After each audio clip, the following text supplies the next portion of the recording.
El virus del ébola se detectó por primera vez en el año de 1976, con 2 brotes simultáneos ocurridos en Ansara, Sudán, y Yambuku, República Democrática del Congo. La aldea en donde se produjo el segundo de ellos está situada cerca del río Ébola, que da nombre al virus. Según la Organización Mundial de la Salud, la enfermedad tiene un 90% de letalidad y se transmite por contacto estrecho con órganos, sangre, secreciones u otros líquidos corporales de animales infectados. Posteriormente, el virus se propaga en la comunidad mediante la transmisión de persona a persona por contacto directo a través de las membranas mucosas, con órganos, sangre, secreciones y otros líquidos corporales.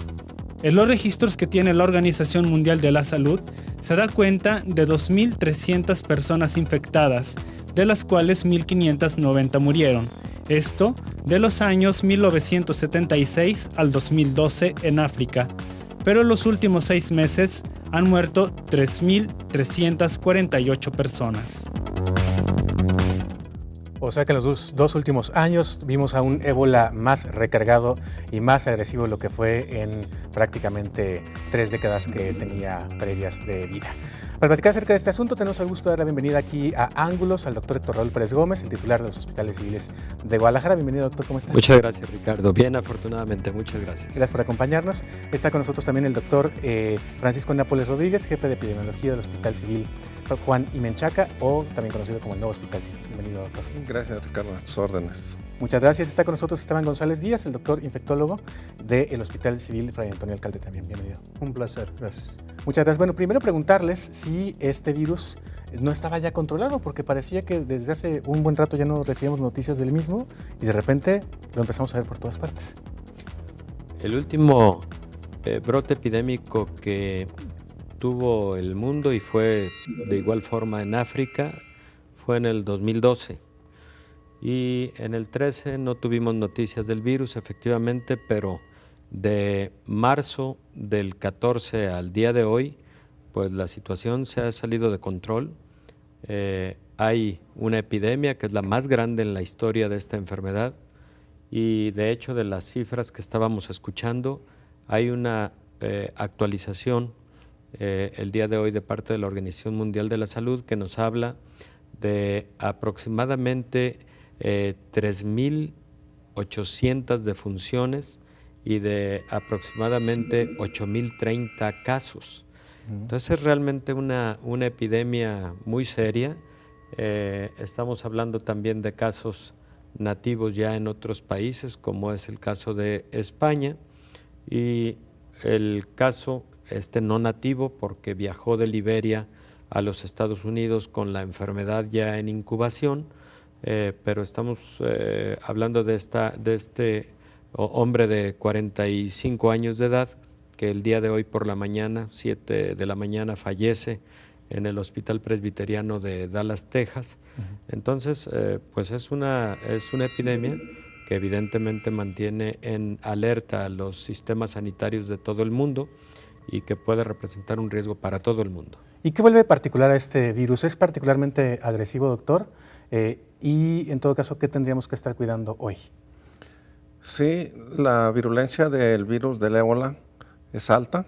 Ya lo mencionaban, en algunos de los brotes se reporta una letalidad de hasta el 90%, aunque varía, algunos otros de 50 o 60. No es igual en todos los casos. Hay muchos factores que influyen pues, en la letalidad, pero es bastante agresivo el virus y ha aparecido en mismo África en países donde no había casos. De hecho, ahora en el 2004 los casos están apareciendo principalmente en Guinea, en Sierra Leona, que no fue países donde no estaban anteriormente, había pues casos de ébola. Dice ahora en 2014. En 2014, sí. Ahora, ¿este virus es distinto en términos, por ejemplo, de resistencia o de maneras de contagio de otros virus? De resistencia, Se lo planteo, por ejemplo, si en algún cuarto de un hospital el virus se puede quedar pululando y luego llega un paciente, ¿se puede contagiar o tendría que ser contagio directo? No. El mecanismo de transmisión de este virus es a través de contacto con secreciones de una persona enferma. No se transmite por el aire, no se transmite por el agua. O sea, el mecanismo de transmisión es contacto directo con fluidos de una persona enferma, y cuando esta persona ya empieza a desarrollar sintomatología, no antes, ¿sí? Es cuando la persona se reporta infecciosa. Ahora, doctor Esteban, una característica es que ya tenemos casos fuera de África, en España y lo decía el doctor, en Estados Unidos.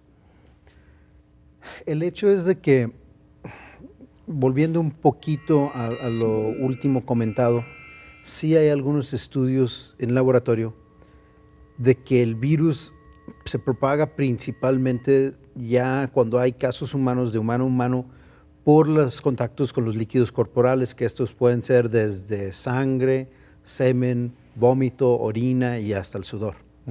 El problema aquí es de que también hay estos estudios de laboratorio, uno que es de Sagripanti, donde buscaban por qué era tanto la transmisión y sí puede sobrevivir en ciertas condiciones de oscuridad, pero con las temperaturas adecuadas y la humedad adecuada en secreciones, y por eso hay tanto reservorio en los animales que son los murciélagos y los primates no humanos. Puede vivir hasta 6 días, ¿sí? En un medio que es una superficie no porosa, ¿sí? Por eso hacen mucha hincapié en lo que son las medidas de aislamiento o medidas de protección de barrera para las personas que trabajan con los enfermos. Aparte que su periodo de incubación va desde 2 hasta 21 días. En el periodo que no hay sintomatología, el paciente todavía no se considera contagioso, pero en cuanto empiezan los síntomas, que el primer síntoma generalmente es fiebre, este paciente ya puede transmitirlo a través de cualquier líquido o secreción corporal. ¿Qué pasó con estos casos? La enfermera en España desconocen porque tuvo 2 contactos con el paciente, utilizó la protección adecuada, que es la vestimenta de guantes, de una bata desechable que es contra líquidos, ¿sí? Su careta para visión, su mascarilla N95, porque aunque no es de transmisión aérea, las gotitas de flush pueden tener partículas virales y si están en contacto con la mucosa nasofaringea, oral o la ocular, puede haber contagio. Aparte usan pantalones especiales y protección de los zapatos o botas de hule. Por lo tanto, todo esto es la protección que debes de tener. ¿Qué pasó en el caso de la enfermera? Desconocen porque reportan las autoridades que no hubo ningún problema con la vestimenta. El caso del paciente que llegó a Dallas es un paciente de Liberia. Estuvo visitando una zona donde había pacientes. Se documenta que tuvo contacto directo con una enferma embarazada, trató de auxiliarla, llevarla al hospital, que no la aceptaron, fallece la paciente y él estuvo en contacto. Él se traslada sabiendo del contacto y a pesar de que menciona que está enfermo, lo vigilan en Estados Unidos sin admitirlo los primeros días. Lo hospitalizan ya que sigue mal y pues el desenlace fatal que sabemos. El problema es que él tiene muchos contactos. Sabemos que el factor de riesgo de transmisión o la R0, RO, en ébola es bajo, ¿sí? Pero de todos modos hay más o menos 2 infectados por cada persona enferma. ¿Y eso es bajo? Eso es bajo a comparación de otras enfermedades como influenza, ¿sí? Pero existe ese riesgo y multiplica el número. Ahorita, si hay alguien con un factor de riesgo de exposición, lo ideal es las medidas de barrera para evitar la transmisión a otras personas y vigilar a esta persona. Para ir a una pausa, ¿cuánta gente está en este momento en observación que estuvo en contacto con este hombre que falleció esta mañana? Entre 80 y 100 reporta Estados Unidos que están siendo abordados. Eso solo en Texas. Sí. Muy bien, vamos a la pausa. Después de la pausa seguimos platicando con nuestros expertos invitados acerca del ébola, sobre las medidas de prevención que debemos de tomar la población en general y también sobre cómo identificar desde el punto de vista médico un caso de ébola, porque sus síntomas son muy parecidos a los de otras enfermedades. De eso platicamos después de la pausa. No se vayan, regresamos.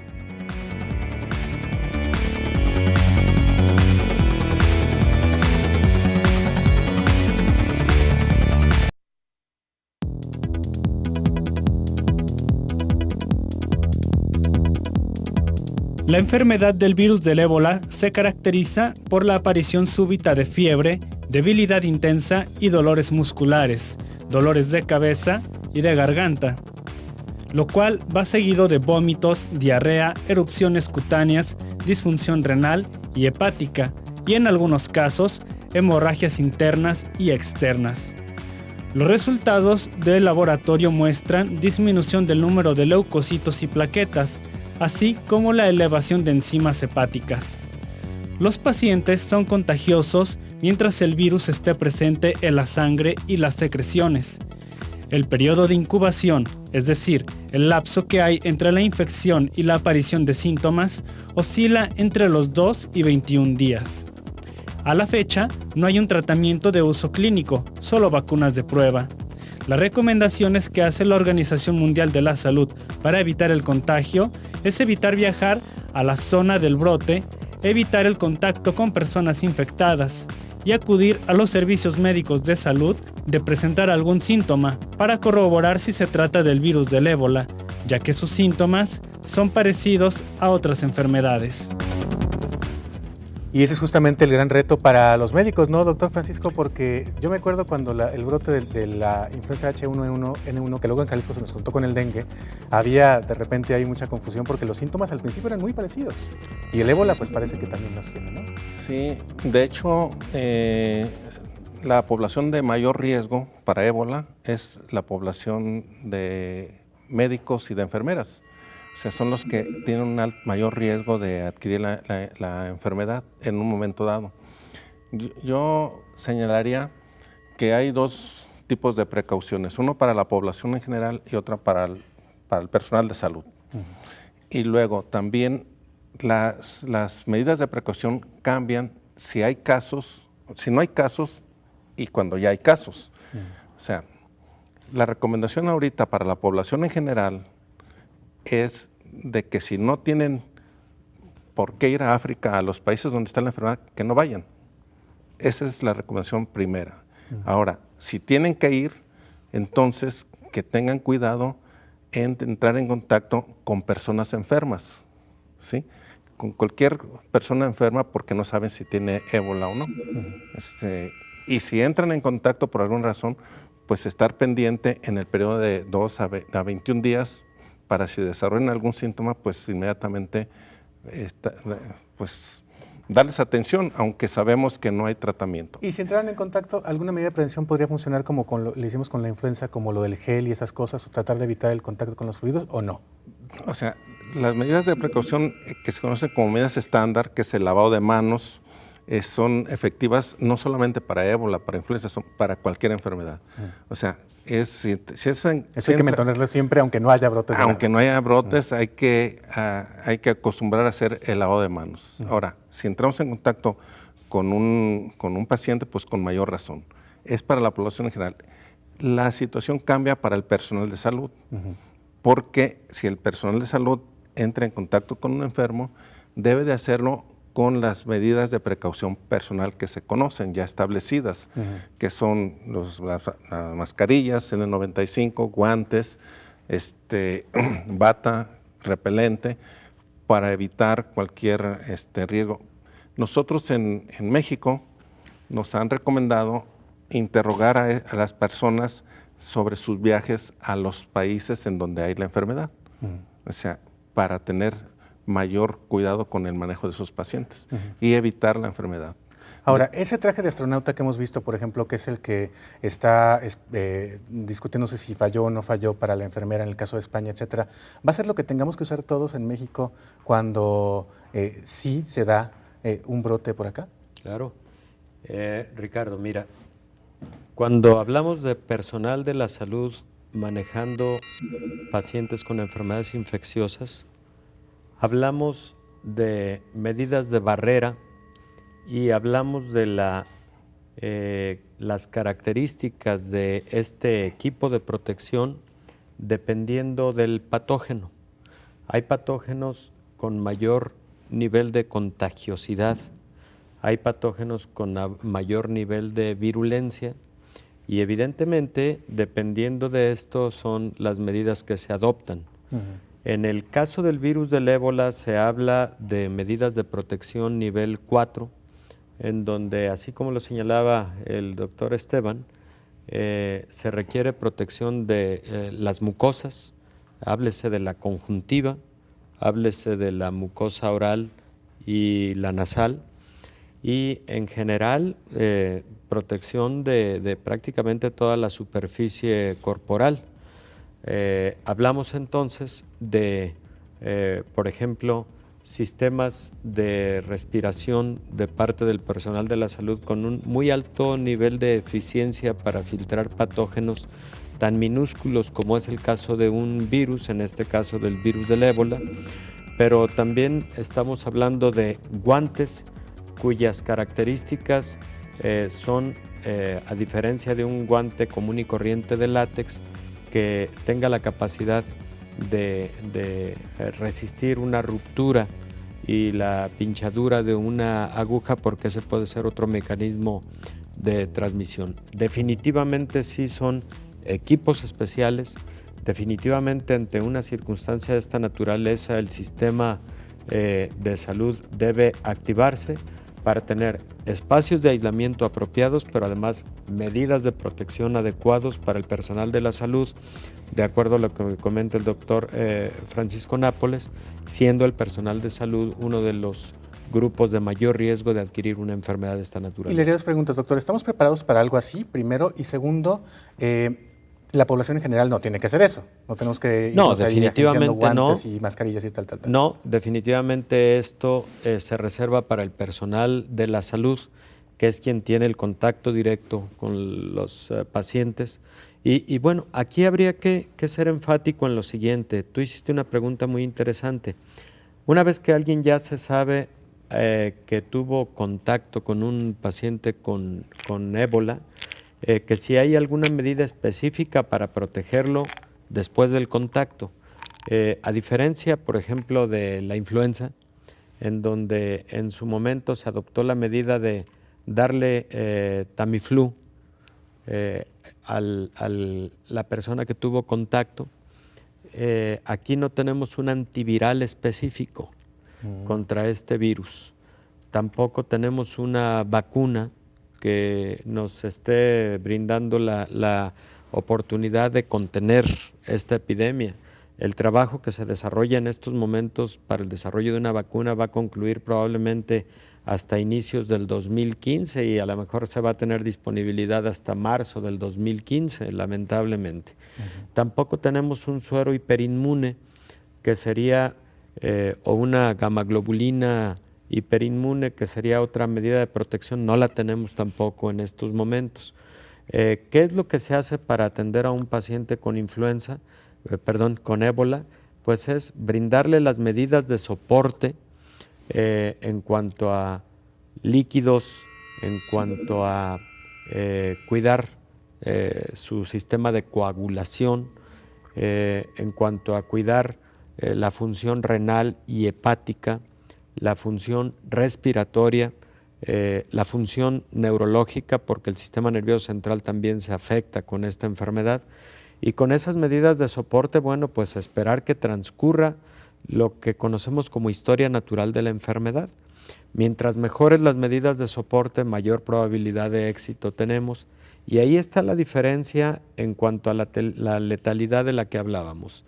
Decía el doctor Nápoles, en algunas circunstancias 90% de las personas se mueren, En otros situaciones la letalidad está en el 50%. ¿De qué depende? Pues precisamente de la infraestructura en salud que podamos tener para brindarle soporte a estos pacientes. Tu pregunta, ¿estamos preparados o no? Estrictamente hablando, tendríamos que prepararnos de manera muy rápida, con una infraestructura, con salas de aislamiento, que si bien en estos momentos diríamos que no las tenemos, tendríamos que implementarlas de forma muy rápida. 2, adquirir los equipos de protección. Tener a nuestro personal capacitado o capacitarlo muy rápido para que sea quien esté atento a la atención de estos pacientes y que no cualquier personal de la salud se exponga a un riesgo cuando sabemos que deben ser personal altamente especializado.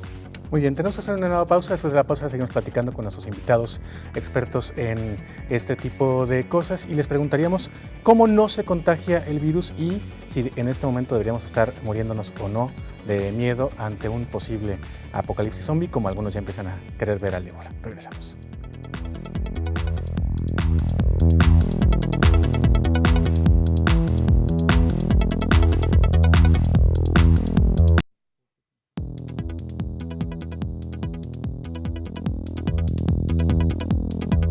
El reciente brote de la enfermedad del virus del ébola en África impacta de manera negativa a las economías de los países donde se localiza actualmente la crisis de salud, en Sierra Leona, Liberia y Guinea, en África. Ante la situación, el Fondo Monetario Internacional aprobó créditos adicionales para estos países por un total de $114 millones para apoyar sus actuales programas de asistencia social. Por su parte, Estados Unidos de Norteamérica consideró el brote del ébola como un desastre humanitario. A la fecha, 5 farmacéuticas internacionales buscan la cura para el virus del ébola y suman $1.000 millones los que organizaciones humanitarias han donado a los países afectados en África.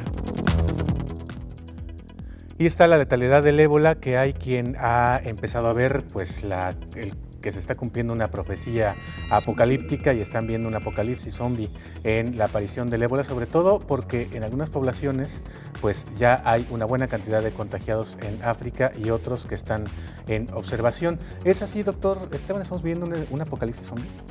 Yo creo que estamos viviendo la globalización que platicábamos hace un rato.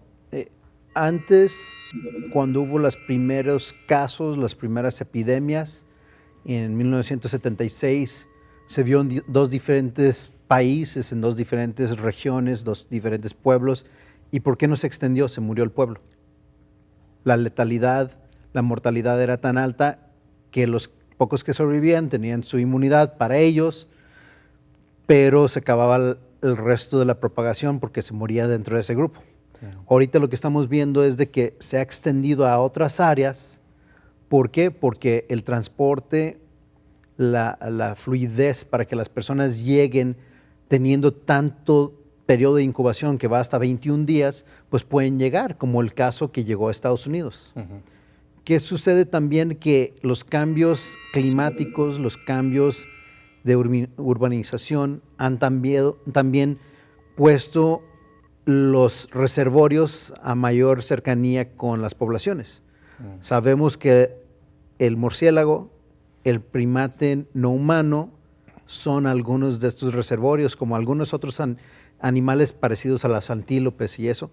¿Qué sucede? Que la carne de caza, que es el simio o el antílope, ¿sí?, o el murciélago, han estado en contacto con estas personas.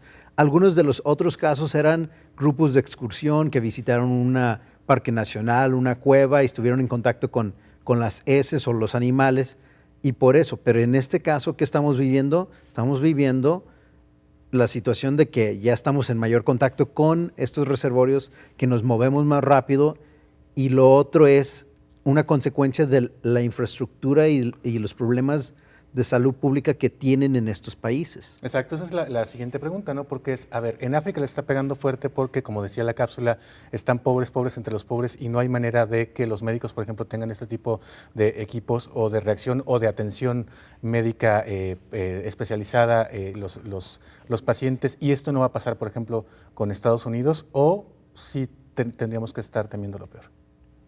Pasaría en menor proporción. La infraestructura en salud de países como Estados Unidos es mucho superior que la infraestructura en salud en países africanos como los que están padeciendo esta epidemia, y todo ello abona al fenómeno en el caso de esta epidemia en específico. El punto más importante en términos del control de una epidemia está en la vigilancia epidemiológica para detectar oportunamente casos y contactos. Está en generar cercos sanitarios para que no se propague más allá de un cierto límite geográfico. Está en que esa vigilancia identifique perfectamente bien puntos estratégicos y de alto riesgo, como es el caso de aeropuertos o como es el caso de puertos marítimos, y que en aquellas circunstancias en donde un vuelo o una embarcación transporte a un paciente que viene incubando la enfermedad o que viene con sintomatología de la enfermedad, se adopten medidas que pueden llegar al extremo de crear cuarentena para que se evite ya la propagación de la enfermedad en otro país. Todo parece indicar que, por ejemplo, el paciente proveniente de Liberia que muere hoy por la mañana en el Presbiteriano de Dallas, sabía que había tenido contacto con una enferma de ébola, y a pesar de eso tomó un avión, viajó y 4 días después empezó a desarrollar la enfermedad, ya encontrándose en los Estados Unidos. Eso es lo que no nos podemos permitir, ni las autoridades sanitarias y las personas que debemos tener la información básica cuando viajamos, ¿no? Entonces, creo que todo eso es fundamental en este fenómeno que estamos viviendo en este momento con respecto al ébola. Decía el doctor Nápoles que las preguntas obligadas, por ejemplo, en un puerto de llegada, ya sea aéreo o marítimo, son: ¿de dónde proviene? ¿Ha estado en alguno de los países como Sierra Leona, Liberia, Nigeria, Zaire, etcétera, o República del Congo ahora? ¿Ha tenido síntomas relacionados o ha tenido contacto en los últimos 21 días con pacientes con fiebre y con síndromes hemorrágicos? Todas estas preguntas ayudan a detectar oportunamente y a evitar que haya más contacto con personas que eventualmente puedan desarrollar la enfermedad. Ahora, doctor Francisco, ¿cómo sí y cómo no se transmite el virus? Porque ya ve que cuando surge una nueva enfermedad de repente nos da a nivel social una especie de psicosis, una paranoia colectiva, y entonces de repente no queremos salir de la casa, estamos todo el tiempo lavándonos las manos y utilizando algunas medidas como el tapabocas, etcétera, etcétera. ¿Cómo sí y cómo no? Bueno, ya lo han comentado mis compañeros. Sí se transmite, el mecanismo de transmisión es contacto con secreciones de una persona enferma. Cualquier tipo de secreción, fluido, estamos hablando de sangre, de expectoración, de semen, o sea, ese tipo de secreciones, al estornudar, la persona, aunque no lo vemos, expulsa muchas gotitas que pueden traer el virus infectadas.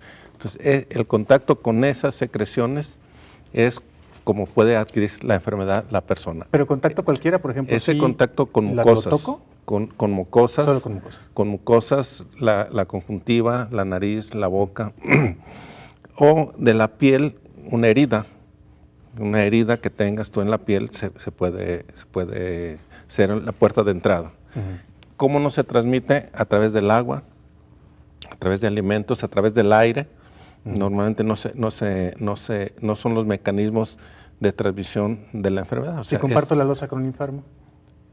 No sé, ese no es un mecanismo de transmisión, o sea, secreciones. Ahora, si esa losa tiene saliva de la persona que enferma, y yo entro en contacto con la saliva, ahí entra, ese es el mecanismo, o sea, es secreciones, fluidos corporales de la persona enferma. Por eso se recomienda el lavado de manos, porque pueden, en una habitación donde hay un enfermo, si yo entro, no traigo guantes, puedo entrar en contacto con superficies, ya lo decían, ahí en esa superficie puede estar el virus, yo lo puedo adquirir y luego después tomar alimentos o algo y tomarlo. O sea, el ciclo mano, ano, boca es muy frecuente en muchas enfermedades. Que nos concientizamos de él por cierto propósito de la influenza, ¿no? Por eso es la recomendación del lavado de manos. En la población en general, ya las precauciones para el personal de salud ya las comentó perfectamente bien. Son extremas y con el traje de astronauta. Así es. De hecho, quiero comentarte que el problema del ébola en los países africanos son dos. Yo identifico dos. Uno es la pobreza extrema, el nivel de infraestructura de salud tan deficiente que tienen, pero el otro son aspectos culturales de manejo de sus enfermos. O sea, ese es un problema importante que ha hecho que el ébola se salga de control.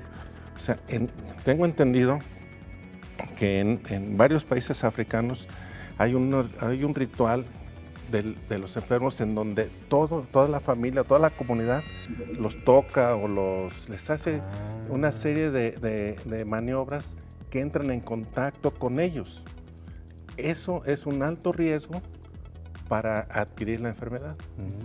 Ese detalle ha hecho que aumente tan enormemente el número de casos por ese aspecto cultural del manejo de sus enfermos, de sus muertos en esos países en África. Muy bien. Nos quedan 30 segundos, doctor Esteban, y no quisiera dejar de preguntarle, usted que ha mencionado que sí hay posibilidad de que el ébola esté en animales. Si el perrito de la enfermera era susceptible de transmitir el ébola, y le salió porque hoy hay una indignación más por el perrito que por los 3,000 muertos, 3,700 decíamos, ¿no? Sí, los caninos se desconoce si sí o no la pueden transmitir, de que se puedan enfermar, muy probablemente sí se pueden llegar a infectar, pero no hay evidencia, como en los otros animales, que son los simios, el que es familiar del antílope, el murciélago.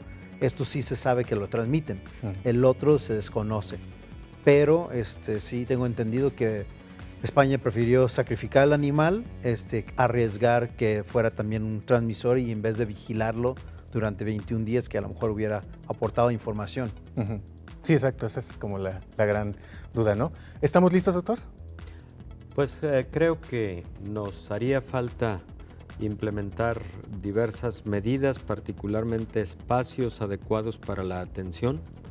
Tendríamos que estar bien identificados los especialistas que podemos atender esta patología para no exponer a más personal de la salud que el que sea estrictamente necesario, teniendo la preparación adecuada para este propósito y contar con las medidas de seguridad para el propio personal de la salud. Creo que en eso habría que enfocar y en tener una infraestructura de laboratorio para el diagnóstico apropiado.